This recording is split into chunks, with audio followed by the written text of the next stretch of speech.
Hello and welcome to Fintech Impact. I'm your host, Jason Pereira. Today on the show, I have Jeff Coyle, CEO of Libretto. Libretto is a platform that allows financial advisors to better create financial plans based around the entire asset picture of the client. That includes not just investment assets, but human capital, off-book assets, and help to basically create a plan that takes a immunization approach to financial planning. And we'll dive into what that means shortly. And with that, here's my interview with Jeff. Jeff, thanks for your time today. Oh, thank you, Jason. Thanks for allowing us to join.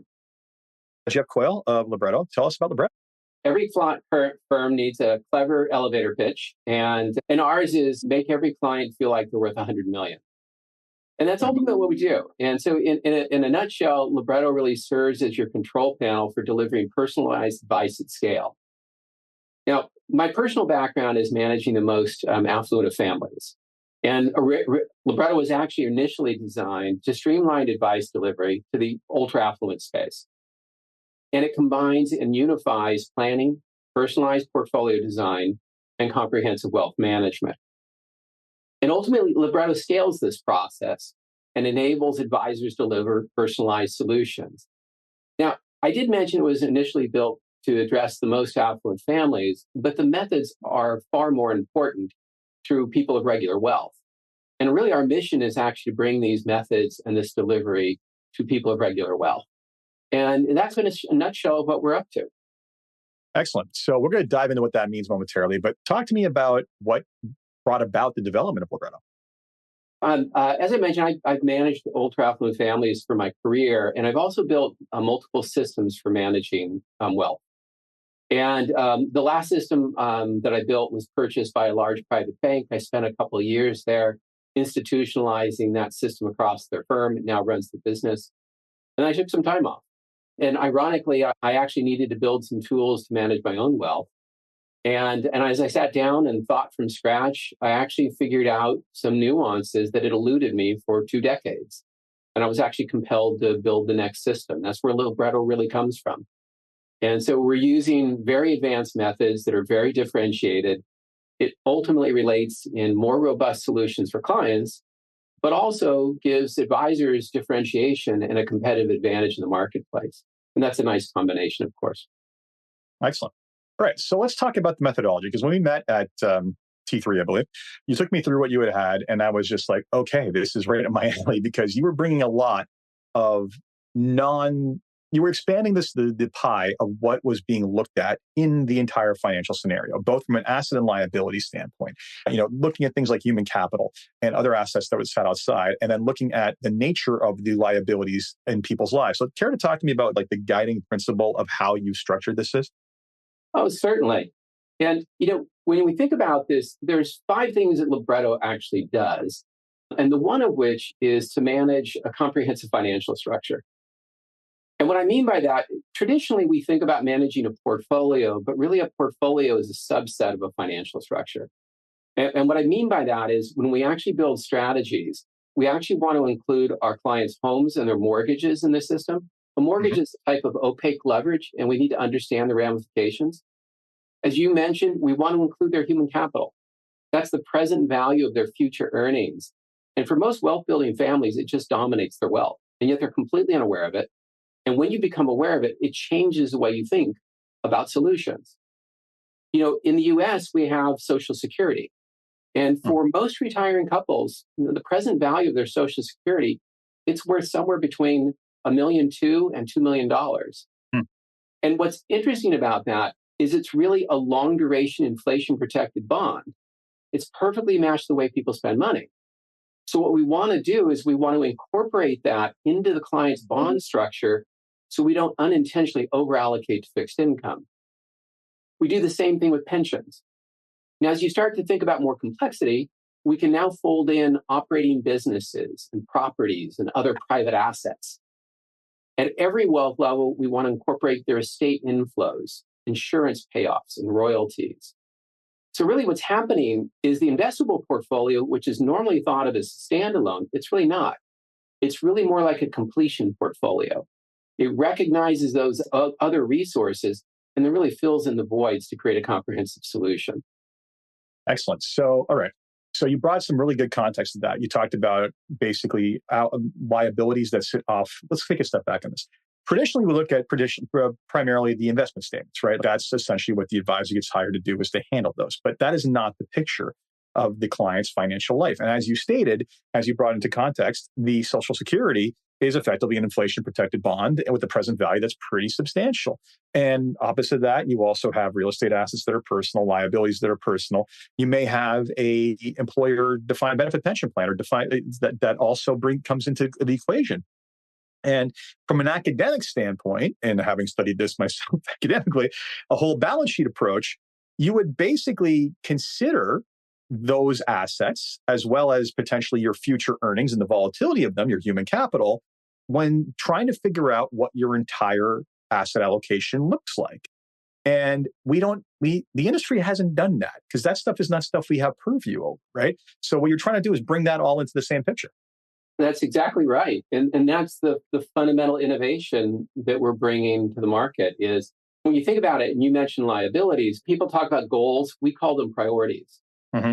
And in general, families, they have three basic set of priorities. There's a lifestyle that they like to lead personally. What would they like to accomplish with their family? And how would they like to affect society in some positive way? And what we can do is we can help them to articulate each one of those outcomes that make up the family, and then we can prioritize those. Now, what's interesting is as you do this, you're basically identifying the purpose of a client's wealth and the characteristic of every dollar they're going to spend during their life. Mm-hmm. And then what we can do is we can take those dollars and then we can systematically match suitable risk exposures, actually described at a factor level, and create a highly personalized portfolio. And all we do is we just then map the advisor's investments to basically fulfill those risk targets. And we can create a highly personalized structure. So what we're doing is we want to recognize the full financial structure, not just the portfolio. We want to identify and do a priorities-based planning process. And then once we do that, we can actually build a highly personalized portfolio. And as we're having an engaging and interactive conversation with a client, they're literally watching their portfolio being identified. The other nice thing about this approach is now that we know everything that they're trying to accomplish, we can also systematize a wealth management process. We can actually identify the types of insurance they need. How much life insurance? How large of an excess liability umbrella? We can identify the type of entity structures or tax minimization techniques or non-financial solutions. So it actually drives a comprehensive process that is not managing just portfolio, it's managing their full structure.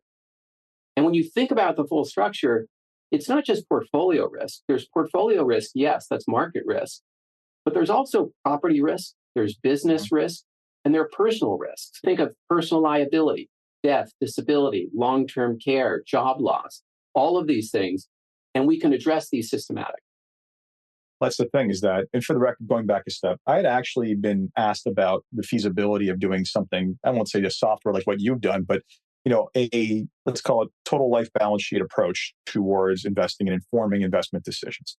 And, at the time I had identified what I felt were obstacles. One, behavioral clients, do they actually look at it this way, given the fact that they open a statement and all they see is the investment returns?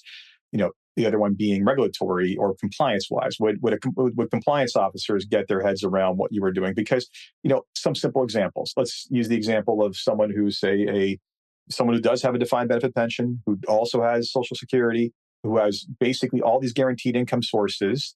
From that standpoint, they might have a larger equity allocation, a substantially larger equity allocation in their investable assets than will be called for under a typical risk tolerance questionnaire, right? And the question then becomes, something goes wrong, is compliance going to understand, or compliance, is compliance or whoever's overseeing this issue going to understand that this was a responsible thing to do in light of all the facts? I'm just wondering, have you encountered any resistance on that front, or how's that gone so far? No, we haven't encountered any resistance. Actually, it's more of a relief, really. When you think about it, when you go through a risk, and by the way, I used to use risk questionnaires before I started developing these things. And what you learn from using risk questionnaires is, first of all, Your clients are going to answer the questions very differently when they're sitting in your office with a nice cup of coffee and they're comfortable. And they're going to respond entirely differently when they're stress eating the system and it looks like the world's falling apart. So the fundamental merit of the risk questionnaire, it's questionable. And the second side is it's actually not risk tolerance that really matters. It's actually risk suitability. And when you apply a priorities driven planning process with asset liability matching, what you're really doing is the client is identifying each of the outcomes they have in mind for their life. And what they're telling us is some of these things are essential to us. Let's avoid risk. Some are important. We can take some risk. And some are discretionary. We can take more risk. And so what the client is actually telling us the suitability of risk at a very granular level. There's so much more information there that's being communicated. And there's also nobody in between the client and the actual solution. Because as they're identifying the suitability of risk by prioritizing each of their outcomes, it's also identifying when every dollar is needed. And we can take that information and now we can match every dollar, recognizing the timing and suitability of risk with a suitable set of risk exposures. The level of confidence and precision actually goes up substantially. And so actually we haven't encountered it. We actually find it's more of a relief. It's a more robust way of doing it. And by the way, clients love it because it's an interactive process and they're just articulating a life that they envision. And they just turn the dials until they get to a solution that works for them. Yeah. And I would also say that they probably have some, the deeper understanding they get of it from going through this process probably deals with my primary concern, which was understanding whether or not cherry picking at the investment, saying, okay, yes, I might be getting more risk than I'm comfortable there, but it's also because I have this entire system set up that basically those risks, those assets are meant to be in that position because I've considered everything else and insulated myself from it. And that's where it's critical to understand their full financial structure. So as an example, if you're only thinking, when you're thinking about only portfolio volatility, which most systems do, it's the only thing about portfolio volatility, the risk of a client is much more, is multidimensional. And when you're thinking about the risk of a client, it's the risk to their portfolio, it's the risk to their property, it's the risk to their business, and the risk to the person. And you have to think about it holistically. And then if you're only looking at a portfolio and you're not incorporating the pensions that you're describing, Social Security, their human capital, the effect of a mortgage and the leverage it creates in a structure. When you don't pay attention to those things, you're actually going to miss the bigger picture. When you pull those together, you can create a comprehensive solution in a highly streamlined way, by the way, and personalize these solutions to the client. So when you think about it from a compliance perspective, nobody knows the client better than you do. Every current asset, every future resource, every liability, every objective, and you actually built a tailored solution. So nobody knows the client better. From a compliance perspective, you're in a much better position than you are with a simple risk questionnaire. Excellent. All right. So talk to me about, you said the client's doing this in this process. So basically walk me through the process from the client perspective. They sit down with the advisor and what is happening? A great way of doing this is, let's say you're going through a prospective client process. And I'll take a worst case scenario and say you basically know nothing about the client. What I would normally do is, or an advisor would normally do, is they'd lay out kind of their value proposition, probably in a series of slides, and talk through what their value proposition is. Now the client's kind of interested. And then you'd say, hey, would you like us to build a sample plan for you so you can see what the experience would be like? 9 times out of 10, people say, yeah, absolutely. And now you just engage in a conversation. And you ask them about their person, their age, their family, what they make, their Social Security, how much they spend. And within about 3 minutes, you can put up, and then you'll have a plan for them that's probably 85% accurate at this point. And you can also just walk through and say, well, what's the value of your home? Do you have a mortgage? Do you have any public equity or a business that I need to know about? And you're just inputting this dynamically. And as you do that, they're literally watching their plan come alive. It takes 3 to 5 minutes to do that.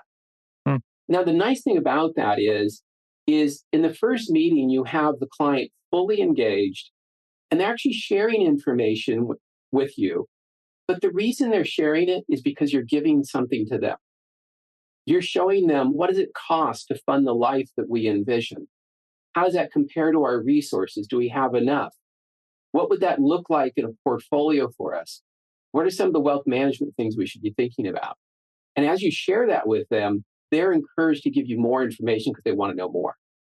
And at the end of that meeting, a classic way of thinking about it is to say, hey, if that was interesting to you, why don't you send a copy of your statements to us and we'll actually input your actual assets in there.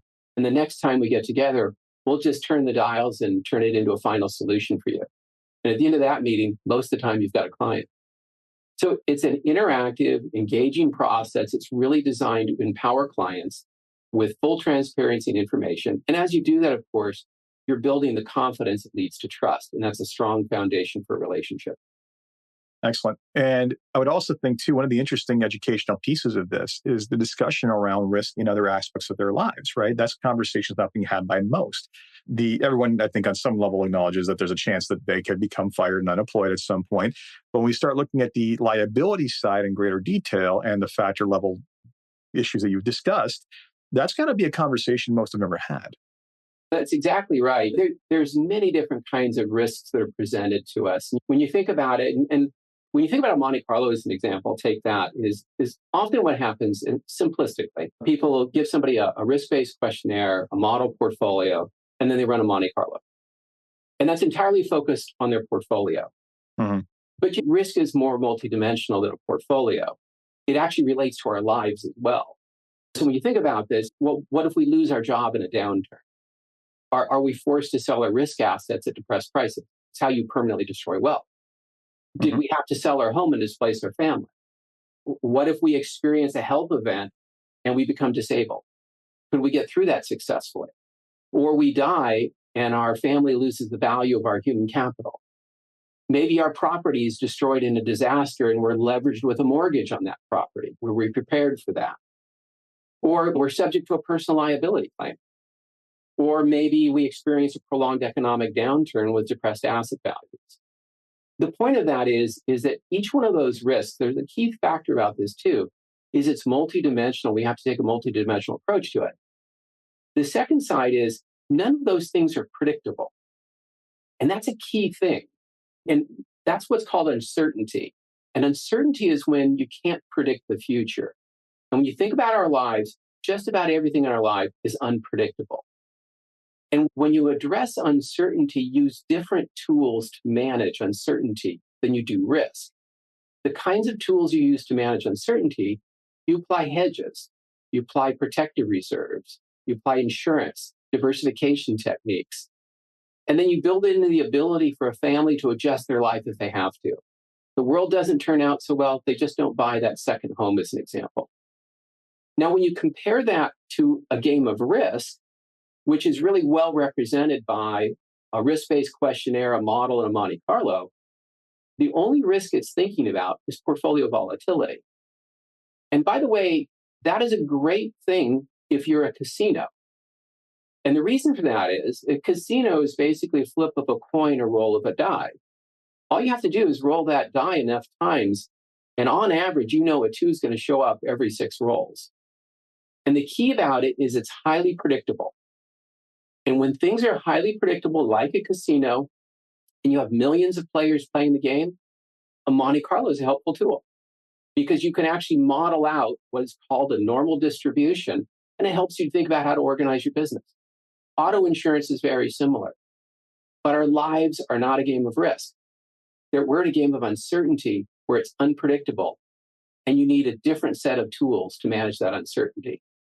And these are the things that we're trying to elevate to broader clients out there and bring more value that way. All right, let's talk about the outputs of this. Besides being able to visually render this, what is the client walking away with? What is the advisor using to implement? What comes out of this? I guess a simple way of thinking about it is think about a technology stack with an advisor client framework. Is the first of which is most of the time we have integrations with most portfolio accounting systems, and we pull the portfolio data into Libretto. But now what's interesting is probably half of the wealth of a client, plus or minus, is not in that portfolio accounting system. And that's where you basically are able to complete that picture inside of Libretto. Homes, mortgages, human capital, pensions, social security, estate inflows. And you can complete it. Now you actually have 100% of the resources. Okay, now you start to have an interactive conversation with a client, but you actually know 100% of the resources now. Now you can engage in an interactive planning process. Dear client, what kind of lifestyle do you envision? What would you like to accomplish with your family? How would you like to affect society in some positive way? And we're going to prioritize that. And as we do that, we're building a highly personalized portfolio expressed at a factor level. And then we just implement that portfolio by mapping the investments of an advisor to those targets. Now we then move from the household portfolio and we say the family has a bunch of entity structures. They have 529 plans and they have donor advised funds and Roth IRAs and they have family trusts. How would I want to invest each one of those different entities or each one of those accounts? And Libretto enables you to do that. And when you're done, all of those accounts add up to the household portfolio. Now, how do you implement that? You can either implement by setting individual targets at the security level if you'd like, or we actually help firms to organize a series of models within a liability framework. So all they have to do is click a few buttons, assign a couple of models to each account, and now all of a sudden it'll actually end up giving you trade directives. Or you can take those models and you can basically mirror those models in a trading system and allow the trading system to execute trades. And of course, every time you meet with a client, it really takes almost no preparation because all you do is you update the data and you look to see if anything's changed with the client. And by the way, most of the time, nothing's changed. And one thing I would say also, which is a critical element to this, and this relates to methodology, is when you're actually putting a hedge in place, and what you're really doing is when somebody's retiring, as an example, you really want to immunize their essential level of spending. And by the way, let's say that you normally spend $10 a year. But if you were to look at your budget and say, hey, if we were back in the 30s or stagflation in the 60s, 80s, what could we get by on, stay in our home and be okay? And it's basically food, shelter, and clothing. That's what we call essential spending. Now, what we're going to do is we're going to immunize that with a personalized hedge. We're going to build a personalized bond portfolio for them. We're going to incorporate their Social Security and pensions into that bond portfolio. Now, what's interesting about that is it's actually a dollar value. It's not a percentage value. And the reason that's important is every year that client lives moving forward, they have fewer years they need to protect. So what's actually happening in their strategy is their risk protection is staying exactly the same, but the amount of fixed income is actually declining through time. And it's just because you have fewer years to protect. Now, what would a traditional solution do? Do exactly the opposite. You'd be increasing fixed income with time. It just illuminates traditional solutions are de-linked from the purpose the money is designed to support. Now, when you think about this, there's a lot of things advisors can do to add value to their clients. But I can't think of anything that would have a greater effect on the terminal wealth of a family than the difference between those two methods. If you compound for 3 to 4 decades on a declining fixed income portfolio rather than an increasing one, the wealth differential is just off the charts. It is. Now, it's normally, when we're talking about this from not looking at it a whole wealth perspective like you are, then it makes potential sense within the framework of most people's financial plans. But when you're talking about the way you are, where you bring everything else into the tent, then it does make a lot of sense that effectively they're getting the opposite effect. That's exactly true. That's exactly true. And in our view, it's just as easy to deliver a more robust solution. So why not do it? And by the way, it delivers a better solution for a client, but also you're highly differentiated in the marketplace. You create a competitive advantage by doing so. So it's great for the firm too. Yeah, it's definitely a different conversation than people are generally having. So it's quite the compelling one too, because it broadens the scope we traditionally look at and really does look at their entire lives. So, all right, basically they go through this process, they get the report, the advisor gets the marching orders on how to execute, including trades and everything else, and they align with this model portfolios. This all comes together nicely. As you said, over time, as it evolves, then effectively a lot of the assets that are earmarked for that type of liability are being consumed along with that liability. I was originally going to ask you, but surely over time, as people age, the mix has to change. But what you've done is created a system whereby the mix changes, but it changes in line with its changing liability. So therefore, it really doesn't require adjustment because the things that are earmarked to cover that liability are actually covering that liability. That's exactly true. It's extraordinarily stable. And, Wow. and the reason for that is in order to immunize someone's essential spending, it's a dollar value. And what's interesting is what happens really is the client is actually rebalancing the strategy for you. Because every year that they live, they're just taking distributions from their accounts to basically fund their life. And as they do that, they're actually reducing the size of the bond portfolio for you.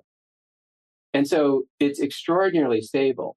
And because of that, of course, is once you set up a client, it's actually far more streamlined to manage this client. You're not randomly rebalancing to some arbitrary 60-40 target, as an example. And so the client is getting a better solution with less tax and transaction friction. And then the business has less management of it, because in a sense, the client is really self-managing it just by consuming during their lifetime. Yep. And it's interesting because good planners will often take these factors into consideration, right? But they just didn't have a methodology for putting it together in one framework until you've developed one here. So I commend you on that. That's quite, again, novel and brent my brain when I saw it the first time, which was nice to see. So that's where you are today. Where do you see this going? The product to me, at least from the line of thinking, seems pretty complete. So I don't think you're changing the underlying methodology of it, but where do you see this developing, the platform? I guess that in a couple of different ways. We launched this at T3 about a year and a quarter ago, something like that. We've been very successful. So we have a lot of advisors that are now using it, and they really span all wealth spectrums. So we have firms that are using it with the most affluent families, but the larger number of our users are using this with normal wealth levels, and that's really encouraging to us. So what we're actually doing is we just want to change the methodology and elevate that methodology in our industry, so that the end clients are getting better solutions and the advisors are actually delivering a differentiated value proposition. And that's what we're really trying to advance. We actually believe that 15 years from now, this will be the standard way of doing things. But it's nice to have a competitive advantage between now and the next 15 years as these methods start to evolve and show up more broadly in the industry. So that's where I'm hoping it goes. And I think that probably will go that way. Excellent. So before we wrap up, there's 3 questions I asked everybody to basically end on a positive note and get you to think. The first one I have for you is basically, if you had one thing you can change in your company or the industry as a whole, what would it be? Besides looking at the world the way you do in this context.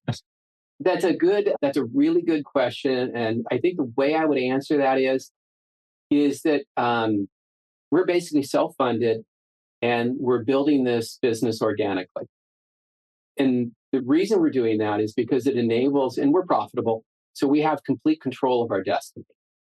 And that's important because as we're advancing these methods and bringing these deliveries, we wanted the time to be able to do it properly and to be able to implement it in a way without a forced time frame. On the other hand, in a perfect world, I'd love to have a lot more capital so we could accelerate the growth of the business, but also without having the same problem of now having a forced exit period. And so we would rather actually build this thing for a long term, build an ongoing business that's designed to function on its own for quite a long time. And so I guess it would be nice to have more capital to accelerate the growth, apply a lot of marketing effort to it, build more tool sets and so on. That would be nice.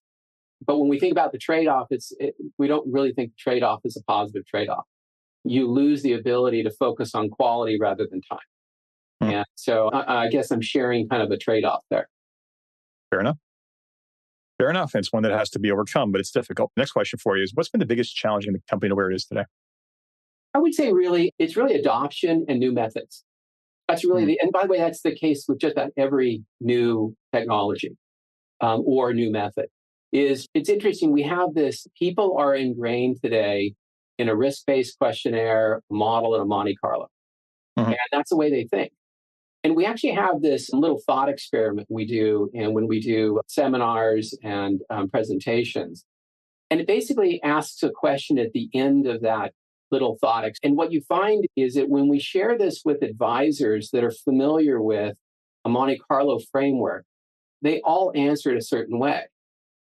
However, when we actually ask the same question to a bunch of end clients that are not embedded into a Monte Carlo framework, they answer it completely in the right way and the obvious way. And the reason is they're not encumbered by an existing framework. When you think about hurdles, the hurdle is really, it's learning a new method and being able to communicate it successfully.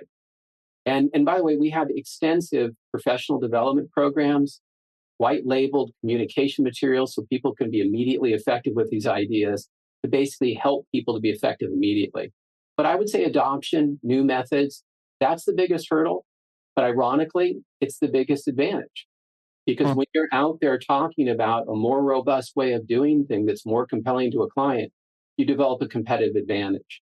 So the hurdle itself is actually a benefit. But I would say that's probably the answer. Yeah, it makes sense. And you're having to educate people about a new methodology. So it's not surprising that's going to be your obstacle.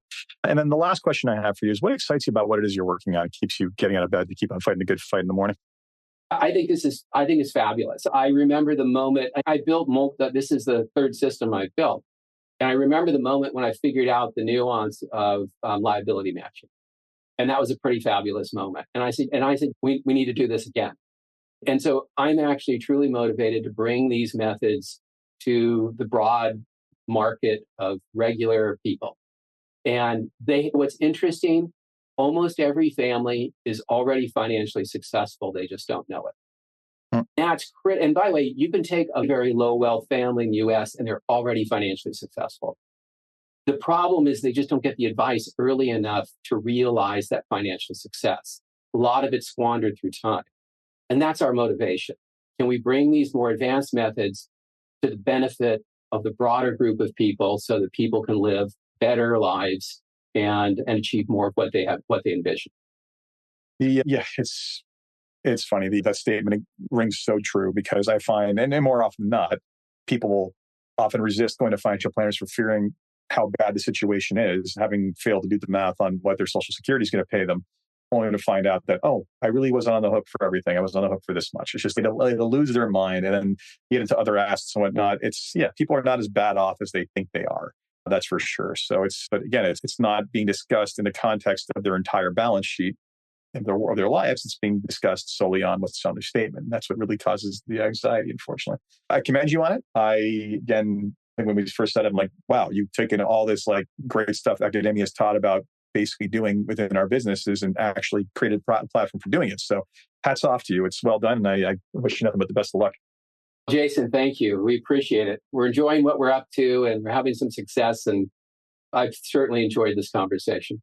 Excellent. So that was today's conversation with Jeff Coyle, CEO. So that was today's conversation with Jeff Coyle, CEO of Libretto. If you are interested in learning more about their methodology for how to basically plan for your client's future, I suggest you reach out to them at libretto.io. And as always, if you enjoyed this podcast, please leave a review on Apple Podcasts, SoundCloud, Spotify, wherever you get your podcasts. Until next time, take care.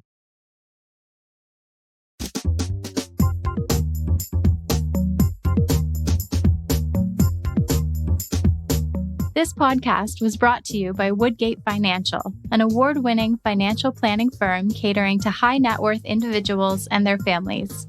To learn more, go to woodgate.com.